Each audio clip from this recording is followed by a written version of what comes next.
Cleone coming in for another referendum yarn. All the way from the South Coast. So we're here today to talk about the referendum. There is so much information out there for the yes and the no, and we feel that we need to speak to some topics, things that have been discussed. And being Koori women from our community, that's where we're speaking from.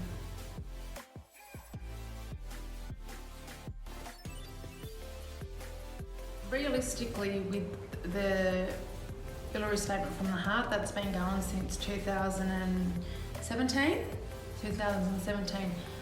But if you look at the timeline before then, it's been, God knows, like we've had the Makarrata, we've had the Barunga statements, like our people have been going for a very, very long time. And then, you know, listening and being at the table and being at marches, our people have been asking this for such a long time. You know, recognition. So, you know, I feel like we've had, and we've been hearing this, you know, yarn about recognising us as the First Nations people. And I believe that we've been having these conversations, and for it to be announced in the referendum through the Albanese government, you know, it was one of the election promises, which is, you know, he's, you know, living up to, which is really, really good, because we don't really often get that as a people. You know, usually when there's promises made for our people, it doesn't happen, like, you know, the Bob Hawke Treaty stuff, for example. So, you know, and there's been lots of information coming out, and, you know, our people fearing what that may mean, which is fair enough, but you know, do some research, have some conversations with some people, and I feel like, you know, nobody's been forced into anything. We're getting a decision whether to say yes or no, and you know, it's 2023. Why wouldn't we be recognised as First Nations people of this country? And for me, I'm at a point where I'm like, if not now, when? I'm so there, like Hayles has said, we've been asking and we've been protesting and we've been doing all this work since colonisation hit our shores, right? Since we were first invaded. And so for me, I don't feel like I'm being forced or being rushed. I think it's the right time. It's time and place right now. And this is a national voice for our people, for our mob. And for me, as a Koori woman, I can only see good that can come from that. There's going to be ups and downs. We've got to work it out. We've got to stick to it though, because when we're talking about being rushed and being forced, like I listen to, you know, our aunties and our uncles and what they're saying, and you know, there are aunties and uncles out there who's saying this is time. Like, this is what we've been waiting for. Like, the last time anything was done for us was the last referendum. And this is it. So for me, that's enough. Like, for me to say, yep, now's the time. We need to vote. Yes or no. We have to make a decision. We can't keep sitting in limbo. And how are we going to progress if we don't make a decision? So that's where I'm at with that.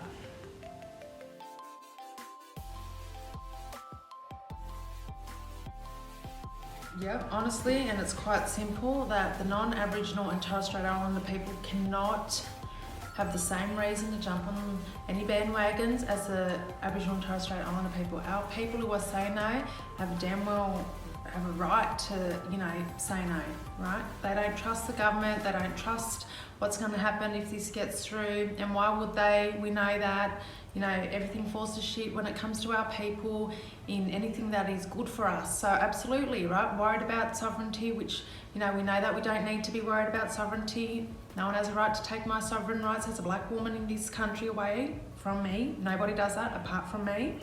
So non-Aboriginal and Torres Strait Islander people, they don't get to be that way, right? Because the impact on them at the end of the day is zero, zilch, nil, nada, nothing, right? So don't be concerned about your backyards. Don't be concerned about, you know, your bank accounts and your trust funds from, you know, your grandfather who fought in the war that got free land when he got back. Like, that's not up for grabs for us. So there's no way that they are the same no.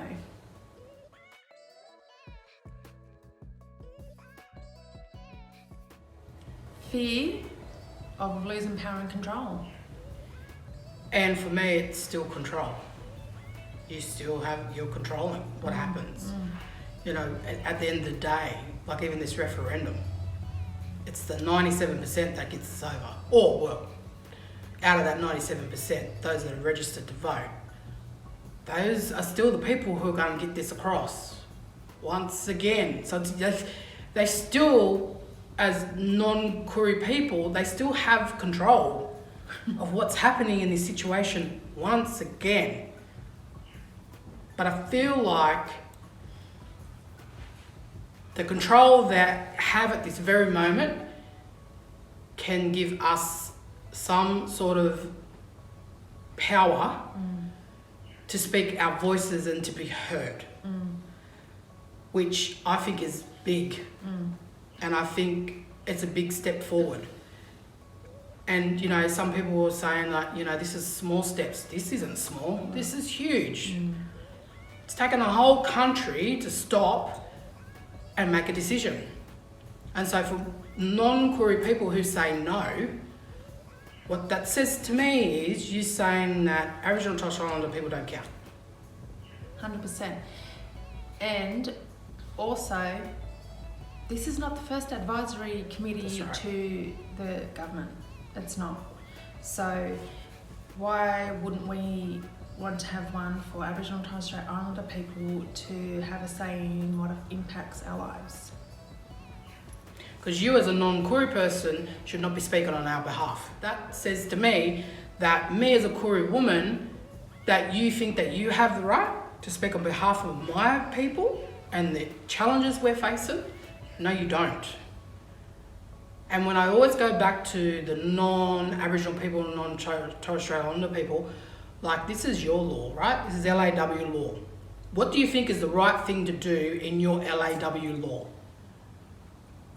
The right thing to do is to vote yes, because you're voting on recognition of Indigenous people in this country, and you're voting for us to have our voice that we deserve to have when this government has the power and control to make policy for us, which is what they are doing. They're doing that right now. They don't have to seek our permission. They don't have to seek anything from us to make policy for us. That's wrong. And that's what this voice can work towards, giving us a voice to those that are making those policies, that are making those laws, to hear from us, to hear where it comes from. And I know a lot of our mob are like, yeah, but it's not real power because we don't have veto. I get that. But also what I do know is you can have relationships with non-Koori people, you can educate them, and you can speak to them one-on-one and teach them. And that's what I feel like the voice can do as well. It is going to do. Because the majority of those that live in this country have no idea whatsoever what it is to be an Aboriginal and Torres Strait Islander person. They don't. You know, even here in our own community, that have lived here their whole lives, that talk about being third, fourth generation, they don't even know the history of the country that they live in on. They don't know colonisation and how it hit and what it's actually like and what we come up against, the racism and the judgment and the discrimination. And when you talk to non-Aboriginal people about that, they're like, oh wow, like I did not know that. It's like, yeah, no, you don't. So we need to be able to sit at these tables to have those conversations, to talk about that, because that's a big part of this work that I see as well as part of the voice. So it's not just talking about all the deficits, it's also educating. That's a big part of this work too. I think like it's really important to also remember that every single institution in this country was built in a time and place for us not to exist. So we talk about dismantling those systems, dismantling those institutions, and it's a perfect opportunity to have a say in about how to change that so it is for our people, right? from the inside out.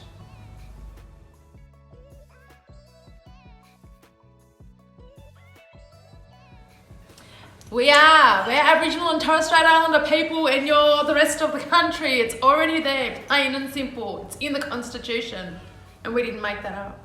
That divisiveness is like racism. It's there.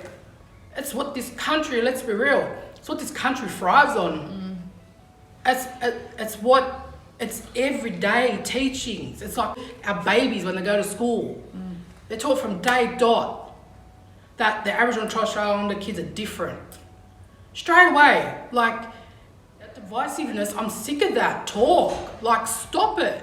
What's happening right now is what this referendum has done has brought all these discussions to the surface, right? To actually talk about it and to challenge people on that the divisiveness has always been there. So how about we have conversations and we talk about this and then we get past that and we progress forward.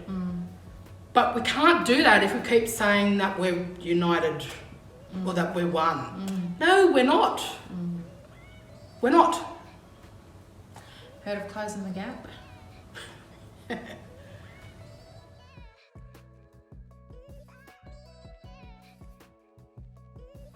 So we just want to talk a little bit about the yes and no in communities, between the Aboriginal communities. I think where we're at now, if anything, what this referendum shows is that we need to come together in our own communities and start talking. Because when I hear the yes people talk and when I hear the no people talk, it's actually very similar, if not the same. The things that the no people were saying from my mob who were saying no, they're talking about all these issues and challenges and barriers and how they're not being heard. Now, when I hear that, I think a voice. This is what this voice can do.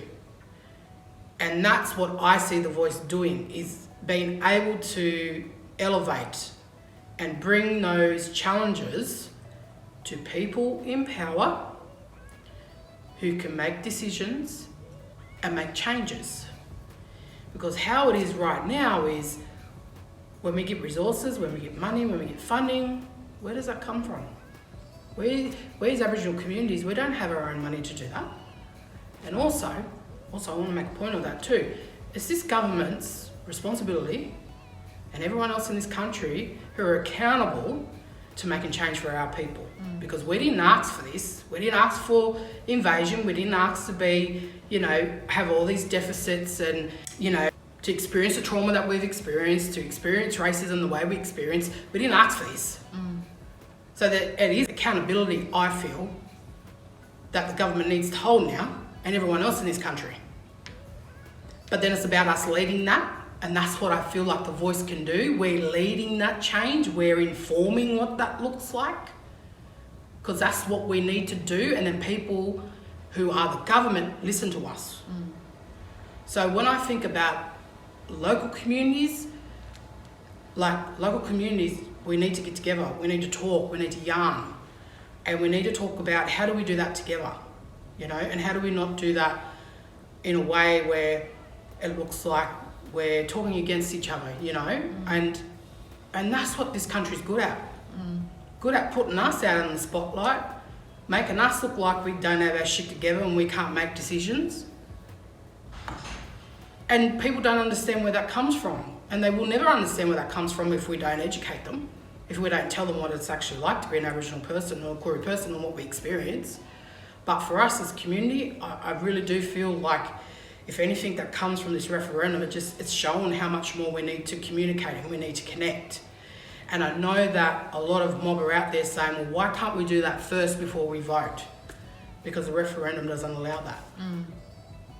It's the LAW law. And whether we like it or not, we live by that LAW law. We actually don't have a choice. And if we choose not to, then what happens to us? We become incarcerated. So for me, it's like at a point now where there's so many, like we talk about different discussions that need to happen, definitely needs to happen at a local level. It needs to happen with your own community.